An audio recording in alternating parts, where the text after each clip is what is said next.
Boa noite, irmãos. Eu saúdo a todos com a graça e a paz do Senhor Jesus. Bom estarmos aqui, não tem lugar melhor do que este. O Senhor Deus, em sua palavra, na Bíblia Sagrada, chama esse lugar de minha casa, casa de Deus, casa de oração. E é tremendo, é maravilhoso, é graça, é milagre de Deus, quando nós podemos educar nossos filhos desde a mais tenra idade, mostrando-lhes que essa casa é casa de oração. Das melhores lições, talvez a melhor lição que podemos passar para as crianças, para os nossos filhos, é sobre o dever de estar nesta casa. E dizemos juntos com o salmista: alegrei-me quando me disseram, vamos à casa do Senhor. As crianças, elas podem, elas querem, elas precisam aprender que é melhor estar aqui do que em qualquer outro lugar. E que nós viemos aqui para adorar ao Senhor. Nós viemos aqui para louvar ao Senhor. Nós viemos aqui para receber do Senhor graça sobre graça. As crianças, elas não são a igreja do amanhã, elas são a igreja do hoje. E Deus as quer abençoadas. E Deus as quer abençoando a outros, aqueles que não conhecem esta casa. Aqueles que não têm o privilégio de nascer num lar cristão, de ter nascido num lar cristão. Portanto, devemos sim valorizar, como têm feito os nossos irmãos nas orações que já foram feitas neste culto. Louvado seja Deus por isto. Eu saúdo a você que nos acompanha pela internet. A paz do Senhor para todos. Sigam o canal da Igreja Presbiteriana 12 de Agosto. Você que também aqui está, se ainda não se inscreveu no canal da Igreja Presbiteriana 12 de Agosto no YouTube, inscreva-se, dê o teu sinal de gostei, comente, compartilhe. Isto é relevante para a igreja, é relevante, obviamente, para a proclamação do Evangelho. Eu quero saudar a todos com a graça e a paz do Senhor. Vamos continuar meditando no tema graça sobre graça. Abra a sua Bíblia em João, capítulo 1, versículo 16. E continuemos meditando neste tema. O que é a graça? O que é a graça? Uma das orações que eu mais gosto de fazer é agradecer. Senhor, eu te agradeço pela tua graça, que é melhor do que a vida. A Bíblia diz que as misericórdias que é a graça do Senhor, se renovam sobre nós a cada novo amanhecer. João capítulo 1, versículo 16. Vamos ler juntos? João 1,16. Porque todos nós temos recebido da sua plenitude e graça sobre graça. Queridos, a Operação ALCA foi um projeto missionário desenvolvido por jovens dos Estados Unidos. 5 jovens se reuniram e resolveram evangelizar, resolveram fazer missões no Equador, no meio de uma tribo reconhecida como das mais hostis, das mais brutais, das mais violentas. Eles se prepararam por anos, experientes. Dentre aqueles jovens havia ex-combatente da Segunda Guerra Mundial, pilotos, mecânicos, mas todos homens formados, teólogos, missionários, e resolveram então vir evangelizar os Huaruani, dos Aucas, no Equador, na Amazônia equatoriana. Muitos preparos, muita dedicação, e afinal eles vieram aqui para o Equador realizar este trabalho. Foram eles, James ou Jim Elliot, o mais conhecido, Peter Fleming, Ed McCully, Nate Sen, Roger Yuderian. E eles aterrissaram numa praia do Rio Curaray, ali, no dia 5 de janeiro de 1956. Depois de tantos preparos, depois de tantas embaixadas e doação de presentes, e entrega de mantimentos, de suprimentos, eles desciam pelo avião, desciam em cestos do avião, quando eles aterrissaram naquela praia do Rio Curaray. eles foram brutalmente assassinados por aqueles para quem eles foram levar o evangelho. A questão é o que leva jovens na flor da idade, na faixa dos 25 aos 30 anos de idade, deixar tudo, deixar todo o conforto, deixar carreiras promissoras, deixar um status seguro, tranquilo, e embrenhar-se numa mata, e enfrentar um povo que ele sabia ser um povo terrível, um povo canibal. O que leva jovens na flor da idade a uma aventura com altíssimo risco de morte, que foi justamente o que aconteceu. Só uma explicação nós podemos ter: a misericórdia do Senhor na vida daqueles rapazes, a graça do Senhor na vida daqueles homens e de suas famílias, todos casados, filhinhos pequenos, deixaram mulheres grávidas. Somente a graça do Senhor. O nosso texto básico, porque nós temos recebido da sua plenitude graça sobre graça, é o registro que o apóstolo João faz da transcendência e imanência de Cristo. Um dos assuntos mais discutidos na teologia, um dos assuntos em que muitos teólogos tropeçam e até caem, questionam, teólogos de renomada, questionando se Jesus é Deus transcendente, se Jesus nasceu da Virgem Maria realmente. Teólogos famosos. O fato é que João está dizendo aqui, João está provando que Jesus é o Logos, é o Verbo encarnado, é Deus transcendente e imanente, o Deus que é inalcançável, inatingível, infinito, o Alfa e o Ômega. Ele também se torna Deus conosco, ele vem tabernacular conosco. E pensando nesta palavra e pensando nas crianças, oh, meus amados, como é importante, como é indispensável que nós, desde a mais tenra idade, ensinemos às crianças sobre Deus. Que Deus é real, que Deus é presente, que Deus é Deus conosco, que o nosso nascimento, a nossa formação é fruto do poder de Deus. Nós não somos obra do acaso, nós somos fruto do poder, da graça de Deus. E as crianças, e os adolescentes, e os jovens precisam ter isto na mente, precisam ter essa consciência de que antes de tudo, acima de tudo, está Deus. E a Ele nós devemos o temor, a Ele nós devemos total obediência. João está provando esta tese. João lembra que a imanência do Deus transcendente é pura graça, e ele é redundante. Ele diz: nós recebemos da sua plenitude, e graça sobre graça. Total. Deus conosco, Deus vem tabernacular conosco, Deus vem habitar em nós. E ele reúne um povo que ele chama de sua eclesia, sua assembleia, sua noiva, que se prepara para ser a sua esposa, que ele está adornando, que ele está ataviando, que ele está santificando, para quem ele enviou a terceira pessoa da Trindade, o Espírito Santo, para nos revelar a sua vontade, para nos convencer do pecado, da justiça, do juízo, para nos encher do seu poder, melhor, para habitar em nós, para que sejamos templo do Espírito Santo. É graça sobre graça, é a sua plenitude sobre nós. Mas o que é a graça conforme o Evangelho? O reverendo John MacArthur, ele define graça de modo sucinto, como uma tarefa intrigante e complicada. Realmente, quem somos nós para merecer a graça? Se nós olharmos para nós, não precisa pensar muito, basta pensar em nós, que nós vamos concluir que não merecemos. Então, automaticamente, vamos à famosa definição de graça: favor e merecido. Não merecemos, mas o Senhor nos dá.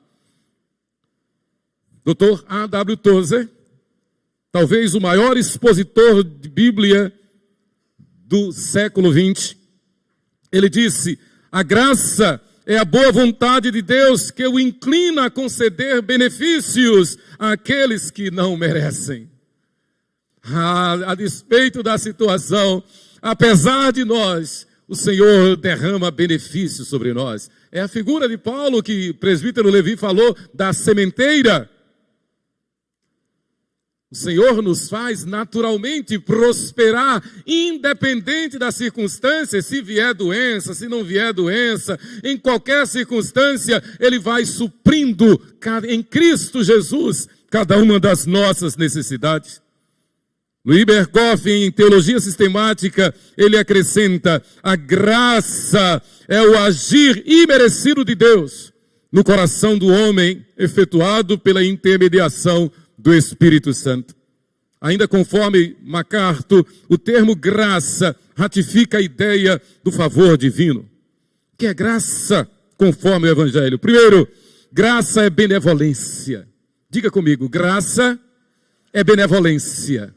Benevolência. Benevolência, o apóstolo João deixa isso bem claro quando afirma que Jesus Cristo, Ele é o Logos, o Verbo encarnado. Jesus Cristo é Deus conosco. Imagine, isso é benevolência. É Deus se derramando sobre nós. Pense nisto. João usa a palavra aqui, hariz, no mesmo sentido da sua correlata hebraica, shapnei, usada em Gênesis 6:8, quando Deus se refere a Noé, dizendo que Noé achou graça diante do Senhor. Noé foi visitado pela benevolência de Deus. A palavra shapna no hebraico, shapnei no hebraico, ela significa, a ideia é de uma mãe que acolhe o seu filho no seu colo. É aquela expressão do Salmo 131. Como criança desmamada no colo de sua mãe, assim é a minha alma para contigo. Isso é graça. Isso é benevolência. Então Deus olha para Noé e diz: Noé, eu achou graça em mim. Eu te conduzo pela minha graça. E Moisés, então, registrando o Gênesis, diz: claro, Noé achou graça diante do Senhor. Shapnei é traduzida pela NVI como benevolência. Noé foi alcançado por esta benevolência. Benevolência foi o que levou José lá no Egito a olhar para seus irmãos e nem levar em conta o que seus irmãos fizeram contra a sua pessoa. A gente lembra que os irmãos de José o condenaram à morte, teriam matado José, venderam como escravo. Enganaram o pai a vida toda, dizendo que José estava morto. Fizeram uma malvadeza contra o irmão e contra o pai. O pai, certo que o filho havia sido despedaçado por uma fera. Mas lá na frente, José acolhe seus irmãos. José os recebe.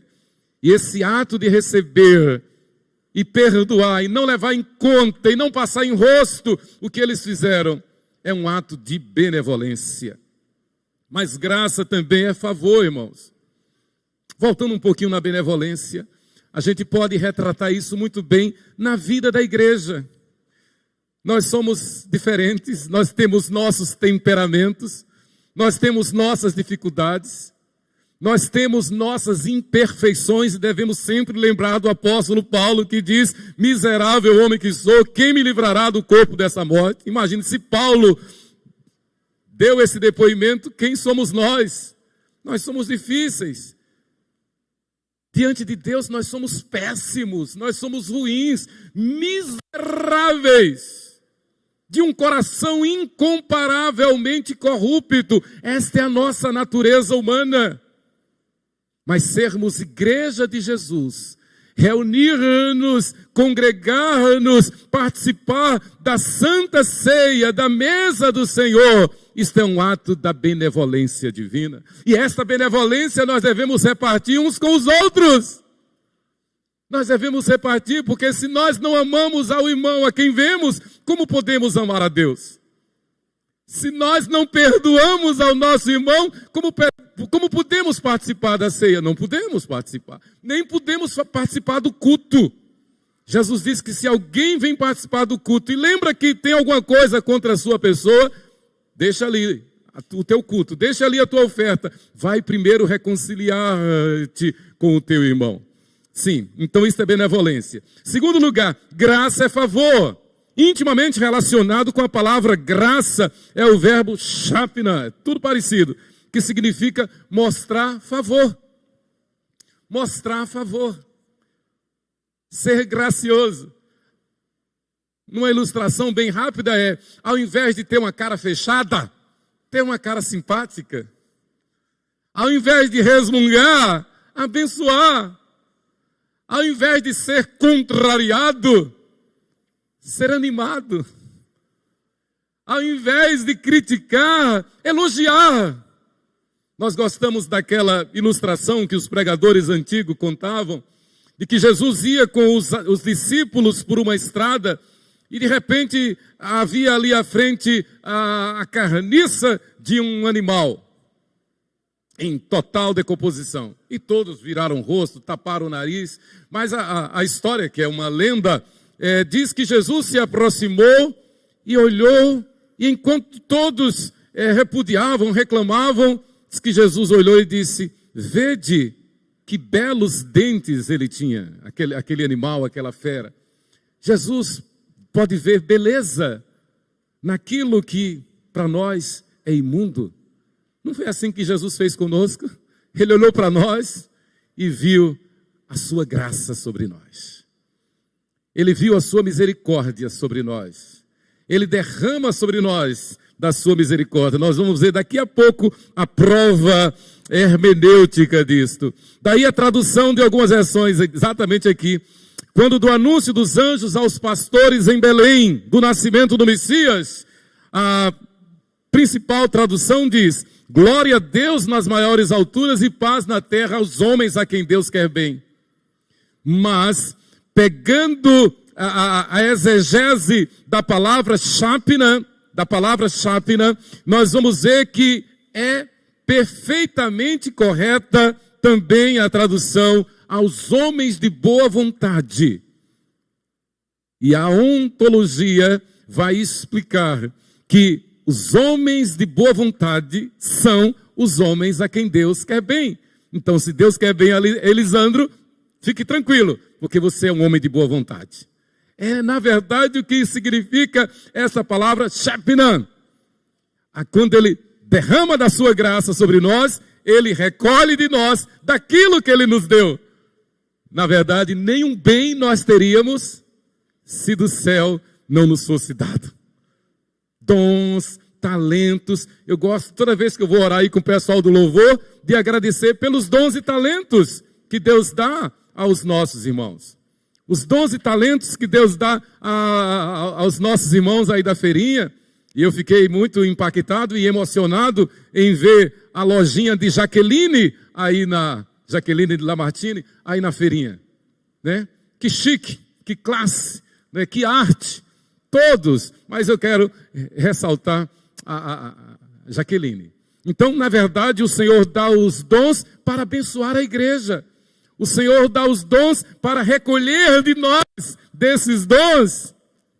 Os homens de boa vontade são aqueles alcançados pela raiz, pela graça salvadora. Então, graça sobre graça. Graça, conforme o Evangelho, é benevolência, é favor, mas é também um atributo de Deus. Olha que privilégio. E Deus reparte de um seu atributo para nós. Deus reparte, Deus divide, é como uma herança. Então, nós temos uma dádiva, nós temos parte nesta propriedade divina, neste atributo divino, é dele, mas ele reparte conosco. É um atributo divino, é o que diz lá no Salmo 112, versículo 4, que lemos no início do culto. Ele, Deus, é gracioso, compassivo e justo. Ao justo nasce luz nas trevas. O que Deus está dizendo é isto: vocês estavam nas trevas, vocês estavam mortos nos vossos delitos e pecados, mas eu derramei sobre vós graça sobre graça. Eu derramei sobre vós uma atitude compassiva, um coração gracioso, um coração justo. Ele é misericordioso e compassivo, muito paciente e cheio de amor. Arrepende-se e não envia a desgraça. Quem disse isso foi Joel, capítulo 2, versículo 13. Ele é o Deus de toda graça, 1 Pedro 5,10. Então nós servimos a um Deus que é pleno de graça, favor imerecido, presente, socorro, sustento, animação. Ele nos dá do seu Espírito. Haja o que houver, aconteça o que for, Ele nos lembra que somos templo do Espírito Santo, que Ele cuida de nós. Basta lembrar que a nossa vida não acaba na sepultura. Basta lembrar que nós não morreremos, jamais morreremos. Quando dermos o último suspiro aqui, abriremos os olhos na glória celestial. Quando fecharmos os olhos aqui, automaticamente abriremos diante dele, Jesus Cristo, nosso Senhor. E o veremos face a face como Ele é.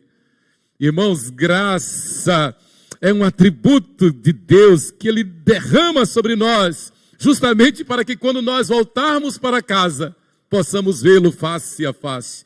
Nesse sentido foi que Berkhoff observou: apesar de nós, às vezes, falarmos da graça como uma qualidade inerente, ela é, na realidade, comunicação ativa das bênçãos divinas pela ação íntima do Espírito Santo, a partir da plenitude daquele que é cheio de graça e verdade.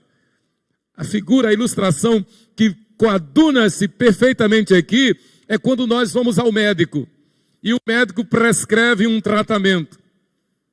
E Deus nos abençoa naquele tratamento e somos bem-sucedidos naquele tratamento. A nossa tendência, naturalmente, é pensar que foi acaso. Mas não, foi Deus através do médico.